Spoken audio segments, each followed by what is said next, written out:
Bright, zesty, and loaded with flavor, this pasta just wins. Walk with me. Something you should know about me is I love shrimp. The other day, for the first time in a long time, I had some shrimp. It was an Orzo lemon shrimp dish.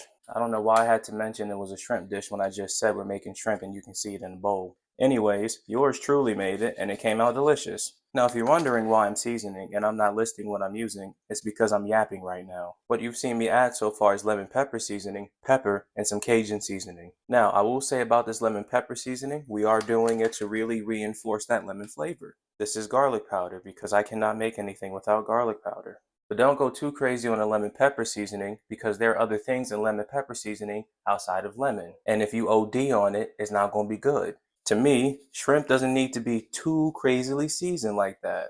And what I mean by that is you don't need to go crazy for it to taste good. I also don't think you need me to tell you that what I added last was salt. I'm seasoning the shrimp first because I want to get it in the fridge and let it marinate for a little bit before I cook it. If this looks awkward, this is because I'm mixing with my right hand and I'm actually left-handed. I don't want my left hand too much in the camera, so I'm doing this for you. Tell me this ain't some pretty looking shrimp. I wish you could smell it. It already smells delicious. I thought I didn't season my counter, but apparently I was wrong. Now with our shrimp in the fridge, let's go ahead and mince a shallot. Now when I made this the other day, there was no onion or shallot, but when I was planning the video out, I felt shallot would go really well with the shrimp. Shallot in general is very versatile, so either way it's only going to make the dish taste better. Now while I stand here mincing the shallot, I have a question for you. Have you ever been doing something that made you question your love for the game? That made you question why you're even passionate about something? If you're wondering why I'm getting so philosophical right now, it has to do with when I was cleaning and deveining the shrimp. Those little stinkers took me way too long to clean. And for a few seconds, I really had to stand there and contemplate, is this what I really want to be doing? Now, if you're really wondering if shrimp got me to that point, no, it did not. I really didn't feel like cleaning shrimp was all. Before we start sauteing the shallot, I'm gonna kill a few seconds measuring out my bouillon. And if you're wondering why I want to do that, is because I bought this recently and I just want to show it off. I'm just measuring out the amount of water I feel I need for the bouillon so that I can cook the orzo with this. If you don't feel like using bouillon or anything, just boil plain water. Of course, I'd rather you follow my recipe. But if you're feeling too lazy or you don't have it on hand, don't worry about it. Now that our bouillon is on the heat, it's high time we start this shallot oil. Now, I don't know about you, but to me, I think butter goes real good with some shrimp. So what we're gonna do is we're gonna get a knob of butter going in the pan. With our oil heated and our butter melted, let's go in with the shallot.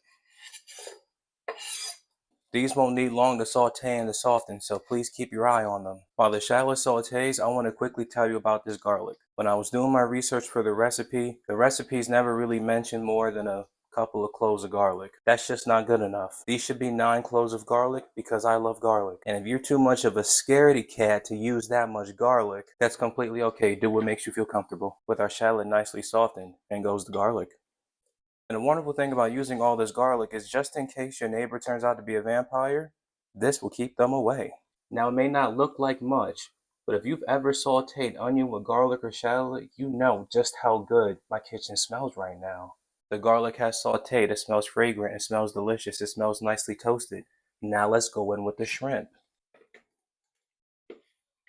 And before you make it into one even layer, mix it into everything.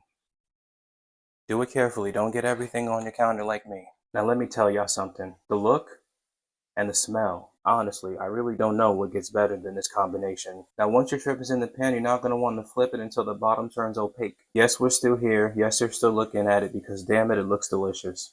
Now something I love about shrimp is that it doesn't take very long to cook at all. After a few minutes, it looks just like that. Look at the color that's on it. You put it on, 2-3 minutes later, you flip it, 2-3 more minutes later, it's done. Very soon these will be done and just chilling in the pan while we prepare our orzo. Look at the steam just hitting you in the face. Don't lie, I know you want some. I almost forgot to mention that when your shrimp is done and you kill the heat, add the lemon juice. It wouldn't be lemon pasta without some lemon, right? Now because I'm me and I have to do the most, I'm gonna toast my orzo first. Now toasting your pasta is not something you have to do for every dish, but when the time is right, it just adds more depth of flavor. Now when toasting pasta, you don't want to heat your oil too hot, or you don't want your heat too high, I should say. I'm not gonna lie, when I made this the other day, I had my heat too high and the orzo almost burned in spots. Overall, it didn't burn, but it did get a little too dark for my liking. A couple of minutes have passed and you can see we have some really nice toasting going on our pasta. Here's a close-up for ya. Now the last time I did this, it got loud and it got a little scary. Oh my God. Oh my God. That's more or less what happened before. It's a lot less violent this time though, thankfully. Now that the bouillon's in with the pasta, I'm gonna lower the heat and just let this cook. Make sure you mix it every couple minutes so that it's cooking evenly. Some time has passed and as you can see, the orzo has been beautifully absorbing this bouillon. We are very, very close to being done. Let's plate. You're going to start by giving yourself a mountain of this delicious looking orzo. Please give yourself plenty. You have absolutely earned this. I also made the entire package, so I have a lot to give. And then we decorate with our extremely tiny shrimp. They're tiny, but trust me, they're mighty. I am so excited. This is my favorite part of every video. I spend all of this time cooking and washing dishes behind the scenes and I finally get to eat. Now as far as plating goes, for you, this might be enough, but I'm extra. We're going to sprinkle some parsley to finish. Look at that. Get up close to it. Smell it. Acknowledge it. Does this not look delicious to you? I'm going to turn off this camera. I'm going to take off this microphone and I'm going to dig the hell in.